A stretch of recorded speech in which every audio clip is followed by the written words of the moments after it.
Hello and welcome to another edition of the Tigers Down Under. I'm your host Alex, and with me I have Dan. How are you, Dan? Yeah, look, I'm all right. Not too much to complain about, except for a lack of activity in the market. Yeah, we were just or lack of progress. Yeah, that's it. We were just saying before we went to air. I mean, in typical podcasting fashion, we hopefully will see some activity just after we hang up the mics, because it seems whenever something's about to happen, it's always right after we finish recording. It would be cool if it happened while we were on air.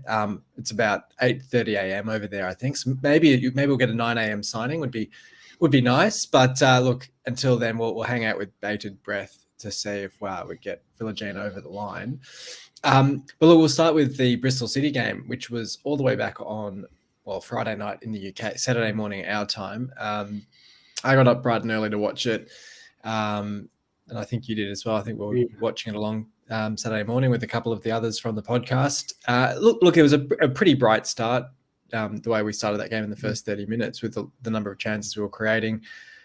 What did you make of, I suppose, that first half, the goal? And then I suppose Bristol City really did come back into it towards the end of that half.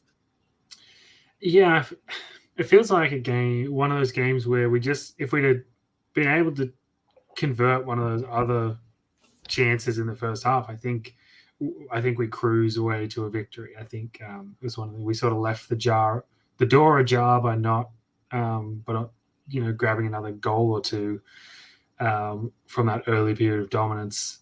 I mean, credit to Bristol, to fight their way back into it and to regain a point. And I think they certainly had a lot of momentum in the second half that they maybe could have even taken all three from the game. But I think we had a couple of especially the Connolly chance in the second half, right, a really good opportunity to take all 3 points for ourselves. But it's just sort of one of those games. I think a draw in the end was probably fair. I think we had a period of about half an hour or so in the first half where we were very clearly the better side.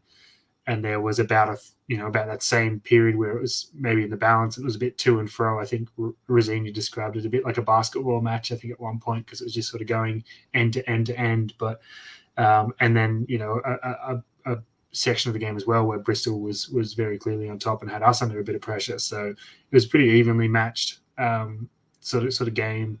And yeah, I guess I think the result's probably fair, but I think it's.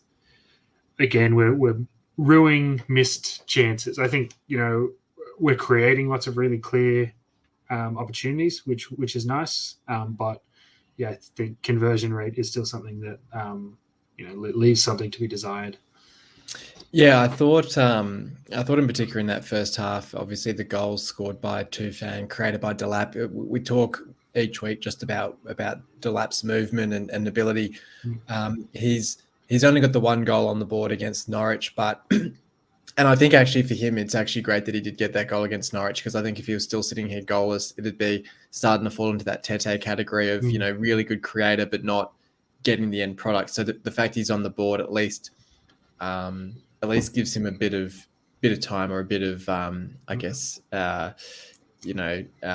patience, I suppose, with his finishing. But he's doing so well with all other aspects of his game, his hold up play, his ability to turn his man, which is exactly what we saw to create that goal for Tufan. It was the ball played through, basically the chance created by him, then the ball played through for him to sort of turn his man, get almost to the byline really, and whip the ball back for Tufan. It was really great to see, and it's an element to his game that I think is going to keep defenders guessing, and it means that he's not just a one-dimensional attacker. So I'd give a lot of credit, or all of the credit really, for that goal to him. But also at the same time, it's a great finish from Tufan. Yeah, I think Delap's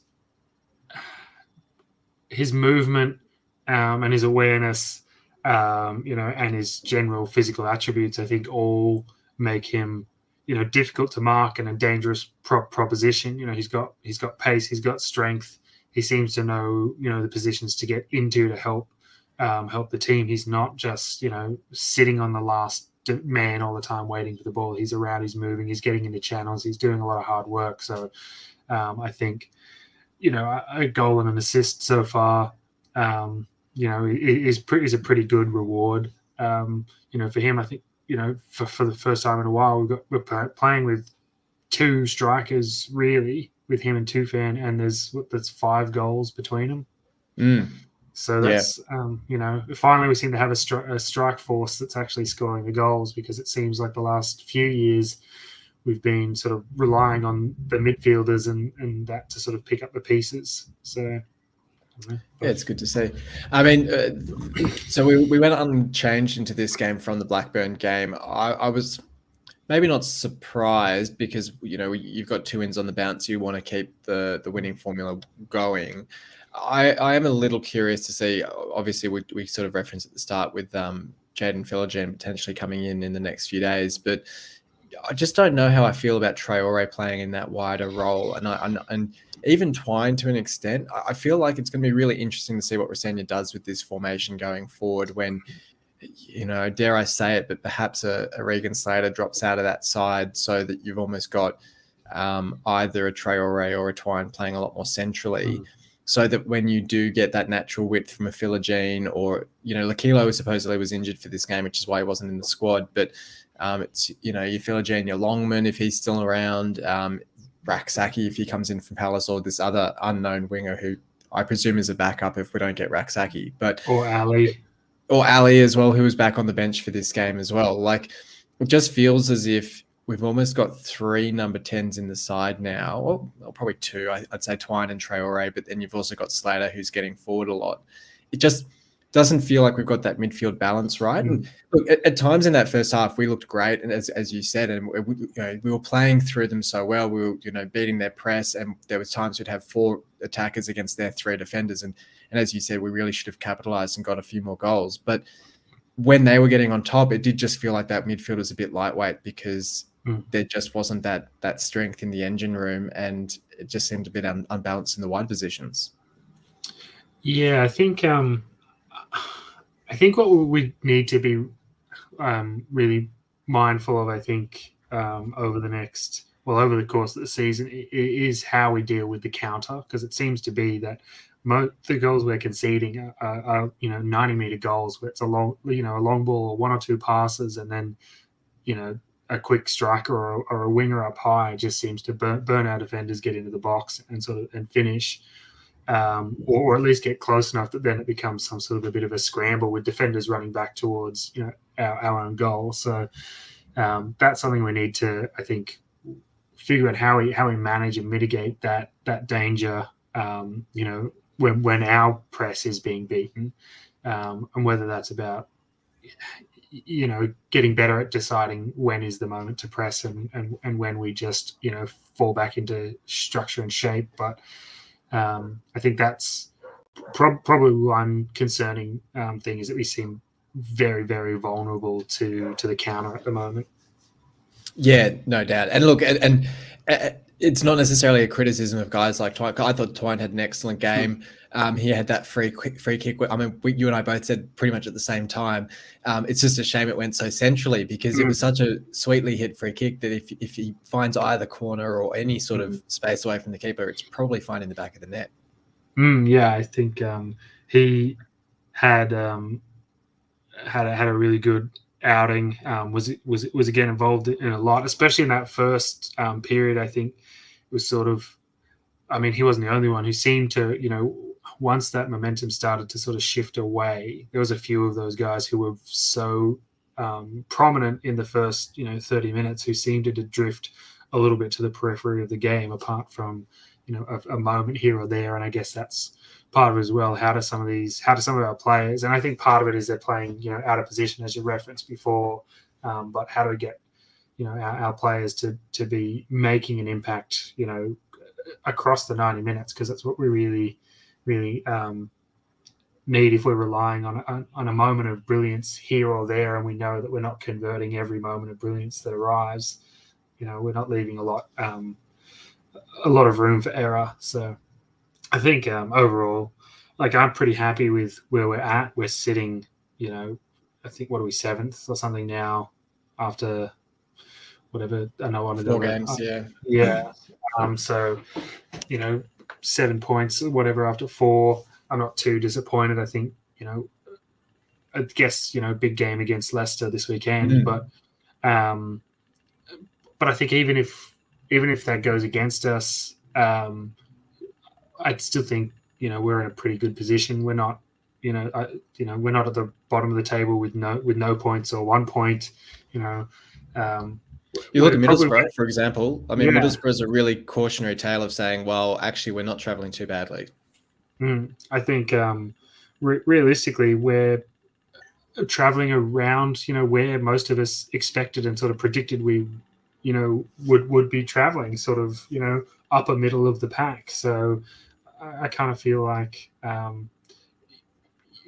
was it disappointing to drop points from a winning position? Yeah, but in the grand scheme of things, also we're 4 games in. We're picking up points, and we seem to be like, I think we would in our chat we're talking about comparing to last year, and I think the point was made we were a point better off at this point last year possibly, and I said my thing was I think that we seem like now under Rosenia we're playing a more consistent brand of football, that we should be we seem to be picking up points more consistently than we were at the beginning of last season, where it seemed very sporadic. We were either on or we were off. So I think yes, we might be a point worse off than we were, but I think in the long run we're going to be picking up more points more consistently, and we'll be better off come end of season than we or even whatever the midpoint was that we started doing the managerial shuffle last season. But I think once we get to that point, I think we should, realize that we're going to be in a stronger position than we were. And I think that's, what we've all been crying out for is just progress, moving forward. It doesn't have to be from, League One to Championship to Premier League, but, we need to be working in the right direction. Yeah, no doubt. And then just as a final positive point before we do our votes for the game, I thought Connolly looked really sharp again off the bench. Really should have buried that chance from Slater, but he had another good chance as well from, I think it was Oscar teed him up for another shot. Oscar himself had a great swivel on turn as a chance as well. So, we're sort of saying it each week, but to have these great options coming off the bench just shows, to your point, what a stronger position we are in than last year. And on another day, Connolly puts that chance away just as he did against Blackburn, and we're walking away with the 3 points. Yeah. All right. I'll grab your votes for this game then. You know what's really annoying? While I was watching the game, I was like, okay, this is who I think, like, who deserves points. And now I can't remember what I had in my head, like, at all. So it's just a lucky dip, essentially. I think I just don't remember the order. I feel like Seri was in there because there were points where he seems like he's way, like last year I was like, oh, he's got all the like skill set, but he doesn't seem very mobile. But this year he seems to be getting around quite well, and he seems to have picked up a yard of pace for whatever reason. He seems to be all over the place, and I think there was some really good moments where he was tracking back and tracking on the counter and working really hard to get back. So there's points in there for him somewhere. I don't remember the order. Let's go.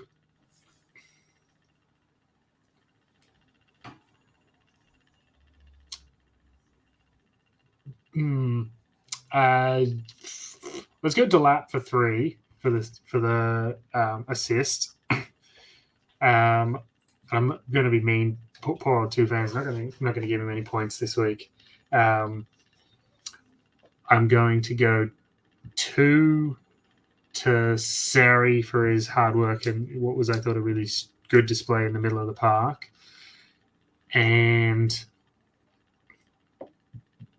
I'm going to give a point to Ingram this week. I thought his distribution was pretty well. I think they handled, he had not too much, a few good saves, but I thought generally was pretty safe, and good distribution where I think it was that he played out from the back and that released Delap, eventually played out the back, and then it was a bit of a sort of half flick, I think, from like Traore to sort of get around the corner, and then Delap re-won, played it back, and off he went. So I think that whole process seems to be improving as well. That playing it out from the back and getting those moments a bit right, but it's still just it's some of the last passes are coming at sort of 50-50 at the moment. So we're close, and again moving in the right direction. But yeah, so whatever I said, 3 to Delap, 2 to Seri, 1 to Ingram. Yeah, I'm giving Seri to 3. I thought he, as you say, was a standout in this game with his passing. I think he had 5 key passes, and you look for context, the fact that Tufan and Traore had none between them, and Slater only had 1, which I think was that pass through to Connolly. So to have 5 key passes shows that he's essentially, as Ajun called him all the way back when we first signed him, that he's our maestro, and he was certainly conducting our midfield against Bristol City. So he got the 3 votes from me. I gave the 2 to Tufan. I thought he, along with the goal, but again, he's looking so dangerous and mobile and fit, as we sort of said in pre-season, that he's looking a lot better than he did at the start of last season. So he continues to impress. And then I went Twine for the 1 vote. I thought his, especially first half, was tremendous. 3 key passes, 1 big chance created, 94% pass accuracy as well. So he's really contributing and getting us driving forward, which is good to see. And that's what we brought him in for. So he got my 1 vote. All right. Well, we'll round up off-field news. So we sort of talked at the start of the episode that there's a few things bubbling away in the background, which may or may not resolve by the time this podcast goes to air. As soon as we finish recording, we'll see how that goes. But it sounds as if we're sort of saying, like, when Rosenior starts talking about players, he doesn't like to talk about players until they're done. And he was talking about Philogene and he was talking about Keenan Davis after the Bristol City game. So you thought at that point that these deals were pretty much done. Davis has then had his head turned somewhat by Swansea, who lost Joel Perreault to Leeds. I think that must have been late last week, because Perreault played for Leeds on the weekend. That's now sounding unlikely, because I think Davis has a few other options as well. So I don't know what's happening with him. I'm sort of the opinion, particularly when it comes to a striker, that if we get him, great. If we don't, I'm not overly upset. I think we've got plenty of good options at the club already. Philogene's the one, it sounds like it's done. I don't know what the hold up is. There's probably something to do with this buyback clause that Villa has in all their deals now, which might be holding it up, but I just want to see him announced. Yeah, I think he's one that's going to be like very exciting. When it feels like an if, but I mean, it feels like a when more than an if, but when that's announced, good, high quality young player, that one that like the Villa fans are basically saying, like, why are we letting him go? What he should be, they're expecting him to be pushing, playing first team for them in the Prem, and we've somehow managed to snag him and lure him away. So I think if we get that done, that should be that's a good piece of business. Investing in youth. I mean, we know realistically we're a selling club, so investing in youth is really the way that we have to go. Obviously, if the fee, the 5 million is the figure, it's a big layout. But obviously, with where he's at and the reputation, and how I think many people see his future going, obviously that's a fee that we should be recouping. If he comes and is successful. It looks like Allsop from Cardiff is the keeper coming in. I had heard some murmurs of Tom Heaton at United. He's out injured at the moment, so that might have scuppered that one. Bit underwhelming is the overall feeling about Allsop coming in. It seems almost like we're backing Ingram. I mean, as you referenced before, it looks like it's starting to click for Ingram with the playing out from the back. So maybe Rosenior's quite happy to have him stick it out as the number 1 and bring in Allsop almost as the understudy. Yeah, I think I'm sort of, with the majority there, where we're talking about that we're looking for a goalkeeper, and then Allsop's suddenly the name that we're signing, and it was a little bit underwhelming. But I think realistically, I think he's just on par with Ingram. I don't think he's he's not a massive improvement in that area. He's not hugely worse. He's another keeper who's been around the championship for a while. He's fairly experienced, decent caliber. But I think, in terms of just, solidifying that squad depth, I guess, in goalkeeper position, it probably is a good signing in that regard. But yeah, it's just sort of like a signing. Yeah. And I think it's a permanent as well from my understanding anyway. So that, I mean, it'd be an interesting one. And the final one was Tyler Morton, who is supposedly being linked as a central midfield loanee, supposed to sort of replace the interest in Max Bird from Derby. The one, so I guess there's two different aspects to approach this one with. I mean, he's a very highly rated midfielder who's played minutes for Liverpool in the Premier League and in Europe. Got a lot of praise from Klopp, had a really great loan at Blackburn last season, looks to fill a need, so to speak, for us. So great from that sense, ticks a lot of boxes in that sense. My frustration or my questioning around this one would come from the fact that I look at Xavier Simons in our squad and think, what's he got to be thinking in terms of he's made the move permanently from Chelsea. He's joined us. He's now potentially, I think I saw Baz reporting, he's potentially going to go out on loan, presumably to a League One club. And he surely is thinking, I could have just stayed at Chelsea and ended up in the same spot. That's pretty, would be pretty frustrating. And I guess it's one I probably don't really understand that much as well. Because, I mean, even as you referenced before, we've got two central midfielders that are playing out wide at the minute. And so bringing in another centre mid doesn't really compute that well. Once we get fit wingers and then, Twine and Traore are fighting off for one of those midfield spots, already we're pushing someone, as you referenced, probably Slater to the bench. So I don't really see, where the benefit of bringing another midfielder.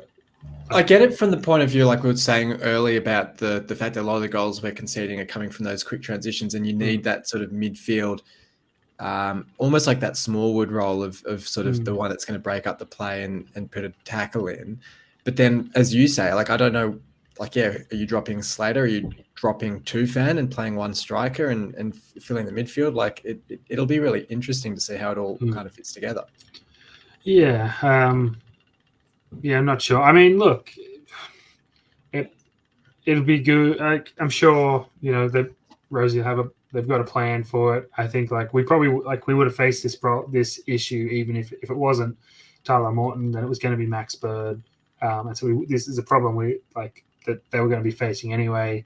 But it's all very confusing when there's so much talk about like trimming the squad and Rosie not wanting an overly large squad because he wants everyone to be, actually feel like they are fighting for a place, to then have, it seems like almost an excessive number. But I suppose, you're only an injury or a suspension away from potentially being in trouble in that area. Then otherwise it's a fine balance, I suppose. It is, and it's so funny when you sort of think about the fact that last season we had Tete out injured, we had Oscar out injured, and we had Connolly out injured, and we were playing Tufan as our sole striker, and you think could very easily find ourselves back in that position. I mean, Connolly's being nursed back into it, Oscar getting minutes off the bench. All you need is, knock on wood, it doesn't happen, but all you need is like a Delap to go down injured and Connolly to have a reoccurrence of whatever he had last season, and suddenly you're going, geez, we're really light on. And you can't plan and build a squad around what happens if we have 5 injuries. But that was the situation we had last season, where you do have a whole ton of injuries. You do need that depth, but then if you don't get injuries, then how do you keep everyone happy? So, like we've seen Woods go out on loan to Bristol Rovers. I think there's still talk that Longman and Ali, and potentially the player we're going to talk about in a second in Oscar, are all looking for moves away before the end of the window. I think with Doherty and Cynic not being fully fit, I think if they were fit, they'd be off as well. But, look, maybe Cynic goes to Saudi Arabia or something once he's fit, because their window stays open for a few more weeks. But look, it reminds me a little bit of was it just after the Marco Silva season when Hernandez got injured and so didn't get his move away, and Ehab got really annoyed because we didn't get a fee for him, and then he came back fit, which was great for us from a supporter's point of view because we got to see him banging in more goals. But this is almost from like the worst perspective, where it's like the players that you want to get rid of are all injured, so you just can't sell them, and so you're kind of like, well, we have to build our squad as if they were gone, but when they're fit, what do you do? Yeah, it kind of. I'm just like, I look at this Tyler Morton one, and I've forgotten his name, is how inconsequential he was. The Man City starlet that we had that signed last year. There was Matt Smith. Was it the season before? Yeah, but yeah, Matt. That's right, Matt Smith, who came in and got a couple of games, but really didn't do anything special for us, and then. I think I looked him up the other day, and he's down in League 2 now because he was so inconsequential. I was like, where's he ended up? And got shipped back. So I wonder, whether there's, I guess that's the thing that the proviso might, be if he hasn't made any appearances by January, maybe that he just gets recalled and goes somewhere else or whatever. But who knows? Anyway. I think realistically, the Philogene one excites me. The Allsop one I can understand, and the others are just whatever. Yeah. I think that's about me as well. Obviously, there's also the references to Raksaki, and there's another unnamed winger who I presumably is back up if we can't get Raksaki. But it sounds as if we're trying to get two wingers in, which, as we were talking earlier in the episode, need that natural width. So we'll see if it happens. I think, as we were saying, I think it might have been before we went to air. Ajun would love the press and the scrutiny that comes with deadline day. So I'm sure, like last year when we got Vale and Simons on deadline day, who again very inconsequential signings in the schemes of things, but you get a bit of press, you get a bit of focus on deadline day. Doesn't hurt. So we'll see what happens. I think we could actually be more busy with outgoings than incomings, which will be very interesting. But one of those players that might be going out, as I successfully segue to our player of the week, is Oscar Estupinan, who we only signed at the start of last season on a free transfer from Vitória de Guimarães in Portugal. 13 goals in his 38 league appearances, although in saying that 7 of them were in his first 6 games. So you could flip it and say he's got 6 goals in 32 league appearances since then. Started the season like a house on fire. There was, a lot of hype around him coming in as well. And he was certainly living up to it early. That hat-trick against Coventry, the double against Norwich, really set him off. And I think he said himself that he was really surprised at just how well he started for us. Doesn't seem to be as much of a Rosenior player as he was under Shotter, so potentially is on his way out. And I think there'd be the conspiracy theorists out there saying perhaps we've already agreed some sort of deal for him, and that's where this money's coming from all of a sudden. But as we were just saying, with if Davis doesn't come, would we just be pretty happy to keep Oscar, wouldn't we? I think so. I think we've got. We talked so much about depth already, but I think we've sort of got a good balance and a good sort of depth in that area. But if we brought someone in, then I think one of them probably, does sort of have to go the other way. And at the moment, of our sort of options, Oscar is probably the least,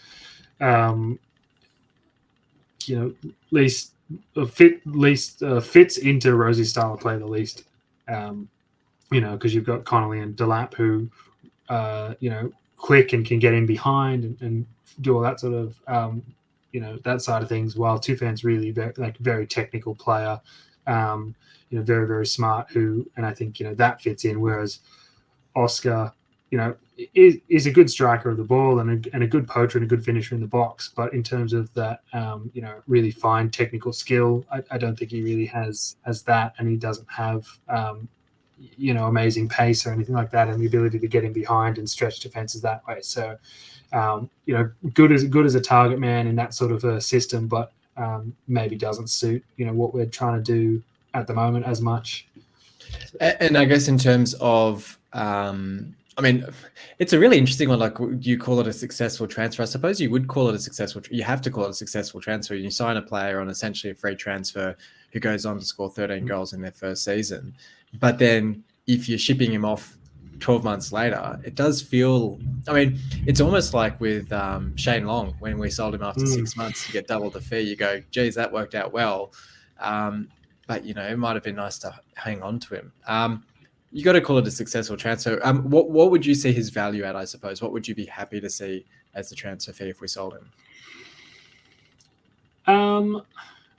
Realistically, I think, you know, someone who in their first season of the championship scored 13 goals, regardless of, you know, how frequently or infrequently they came across the season, 13 goals in a season is a good figure. There weren't that many like players, you know, there was only a dozen players in the league who got 13 or more goals last season.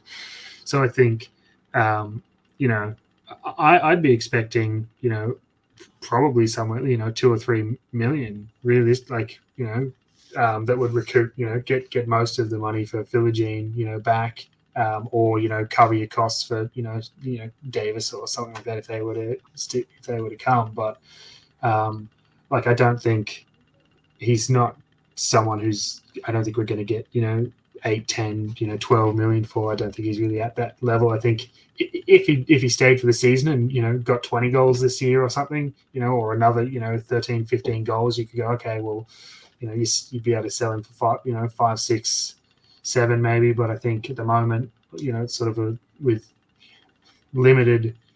I mean, he scored a bunch of goals in the season before he came to us, though, didn't he? Yeah. So, yeah, I think a lot of the links for him are coming from Spain, which I suppose would be a reasonably similar league to Portugal. I say with zero knowledge of the two league comparisons, but they're very close geographically, so maybe they're pretty similar. I think if we'd sold, I know there was a little bit of interest in him last January from like Everton and stuff like that, and I think at that point when he was in a much more I guess purple patch of form, as in he'd scored a lot more goals in a lot less games, it looked a whole lot better. I would have said, you know, sort of 10 million for him. Then I guess more so from the point of view that he was our main striker. Clubs coming in for him would be a lot more desperate for a player, so you could probably get a bigger fee. But I feel like we've almost counted against ourselves a bit with him basically being a bench option now, where you go, well, you're not going to get a great fee for a player that you clearly don't need. Whereas if he was a need and you go, you know, it's going to take a lot to pry him away from us. And we did reportedly accept the £3 million bid from early in the window, which for whatever reason didn't eventuate. So it seems as if that's about the rate for him. Maybe it sort of pushes to 4 or 5 million now that it's later in the window. It'll certainly be interesting. And I think the fact that we don't need to sell him, hopefully, does help push the price up a little bit. But yeah, I'd be wanting essentially the fee for Philogene. So, you know, 4 or 5 million would be good to see. But yeah, look, overall, I think he's been a great player. I'm wearing my Oscar shirt at the moment. So he's clearly, you know, a bit of a cult hero in that sense as well. Had a great start to the season. But look, it's going to be an interesting end to the window indeed. But we'll finish off the episode now. We'll talk about Leicester on this weekend coming up. One of the relegated teams from the Premier League. Interestingly, I mean, like, they've won all 4 of their games, but they've been by a single goal margin. And in a couple of those games, the goals have come quite late to secure those wins. So I think there's a bit of a deceptive form line for them in that sense. And talking to some Leicester supporters, and I have a good mate who's a Leicester supporter, doesn't think they've been playing all that well, thinks that they're conceding a lot of chances and conceding goals and are struggling themselves to score goals. So I think if we were to start this game brightly and to get on the score sheet early, as you know, we've been finding the goals pretty regularly in our games to date, I think we'd be in a pretty good position in this game. But I think it's a lot more even game than the game would look on paper. Yeah, look, I am not sure exactly how. I by no means think that we would going to get blown away by Leicester. I think, you know, our performances have been you know, solid, and we've been pretty solid, and we've been, you know, working really hard, you know, picking up points. So I think, you know, I kind of, in my head, I'm not sure exactly how I was going to go, but I sort of figured, you know, if we lost by, you know, a goal, you know, it was a 1-0 or a 2-1 or something, I wouldn't be, you know, particularly disappointed. I think realistically, unless we get battered, I'm not too disappointed. I'd love to see us go toe to toe, with a team that's just got relegated that many are expecting to go straight back up, go toe to toe, get a point, get 3 points against them. It would be great. I think it's hard. Like I really don't know how this is going to go. I could see us turning up and nabbing an early goal and pushing them all the way and snatch and grab, taking the 3 points. But I could just as easily see us having heaps and heaps and heaps of chances and not scoring any, and then them running away, countering on us in the bloody 89th minute and putting one away. So I feel like this is almost like a coin flip sort of result. I think it'll be really good. I'd really love to see us pick up the points and just climb a few places higher again. But I think if we lose, the good work that we've done so far isn't undone. I don't think that it's not a particularly damaging result at this point of the season.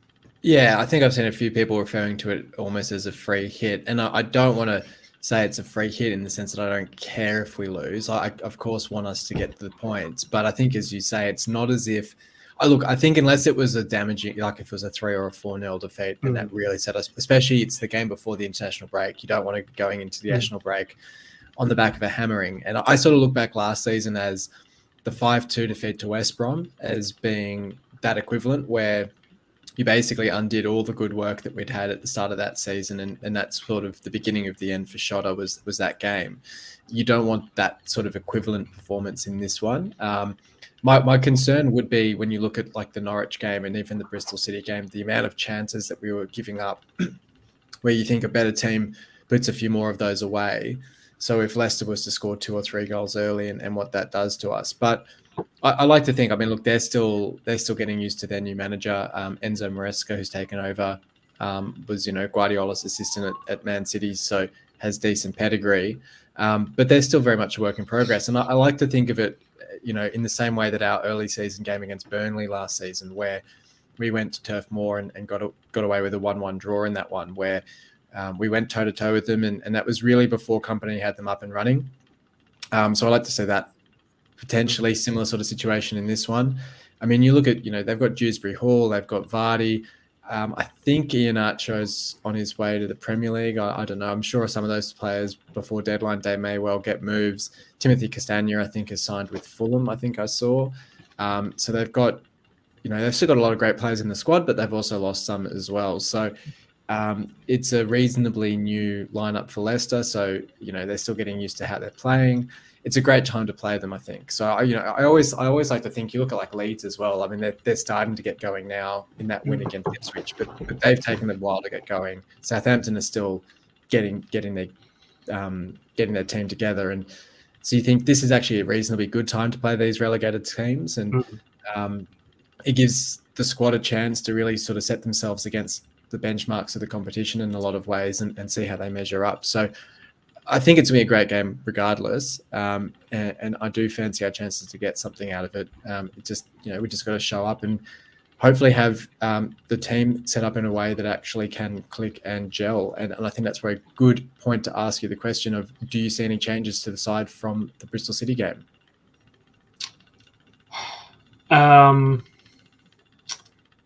I really want there to be a winger who can come in on the right-hand side. Essentially, I think Traore's been very ineffective in that wide right position. And I think that would probably be really the only change I'd suggest. I know there's talk about Vinagre coming in at left back. I take or leave it, really. Like, if I wouldn't be upset if that call was made that Vinagre came in at left back and Greaves either shifted in or went to the bench. He'd be pretty. I think I'd probably pick Greaves. Yeah, Greaves at centre back and probably McLaughlin shift to the bench would be my take on that one. But I'd also I'd be just as happy if the backline stayed as is. I don't like people say that Greaves got caught out, but it was a goal. So it's not like he got caught out and they exploited that side and we, copped 3 goals. Sure, we got some chances. There's some chances created down that side, but I don't think I think that's more to do with the system and the way that we're playing and the way that we do leave ourselves a little bit exposed at the back at times, rather than an individual player's performance. But yeah, I think realistically that'd probably be the only real change I'd be looking at. The only other thing is, I don't know, because there's something going on with Tufan behind the scenes, some personal stuff, which is why Rosie referenced it as to why he subbed him so early on the weekend. He said afterwards that there's some personal stuff. They didn't say what it was or anything, but that there was some personal stuff that was why he'd subbed Tufan after like an hour or something, instead of where he probably normally would have played another 10 or 15 minutes. So hopefully it's all good and it's all whatever it was, it's all resolved neatly for him. But that might be something to keep an eye on. Yeah, because otherwise, if he's not up to starting the game, you kind of solve the Traore issue by shifting Traore more central and bringing a Lakilo or someone on that right wing as needed. Would certainly be interesting. And in terms of score prediction, we've already sort of talked about. I mean, it's very much a coin flip, but which way are you leaning? I'm probably going to fence sit, and I'm going to call a 1-1 draw. I was going to say, because I'm sort of hoping that it's like that Burnley game. I was going to go the same score prediction as that one, as 1-1. In saying that, I predicted in our Facebook groups score prediction competition, I had predicted a 1-1 against Norwich. I'd predicted a 1-1 against. I did it for another game as well, and the Norwich game wasn't 1-1. And what was the other one? Oh, Blackburn. I think I said 1-1 as well, and that was 2-1. And then I finally went, nah, stuff it, I'm not going to go 1-1 anymore. I'll go 3-0 City or something against Bristol City. And of course, that one's the bloody 1-1. So I'm predicting 1-1 for this one. Hopefully that means that we get the 2-1 victory in line with those other games. Well, I suppose the Norwich was a 2-1 loss. So presumably it means the scoreline will be 2-1 in that case. But look, it'll be an exciting game. And it's a good way to sign off before the international break with a good test. And hopefully we can live up to it and get a good performance. Yeah, look, my only thing is hopefully, because it feels like the last couple of years, international break, the games before international breaks have been fairly cursed. It feels like we have not picked up many points in those games before international breaks over the last couple of seasons. So hopefully that's not the case this time around. Absolutely. Well, look, thank you for joining me for this one, Dan. No, not a problem. Anytime. And thank you everyone for listening in. We'll try and be back next week with another episode of our flashback series. We're certainly making our way through that now. I think we're up to the second half of the promotion season under Steve Bruce, where we get to look back on Mo Diami's scorcher of a goal at Wembley against Sheffield Wednesday. So we'll try and look back on that next week to fill in the time during the international break. And then we'll be back the following week to chat the Leicester game and then preview the game coming up that weekend. But until then, come on, City.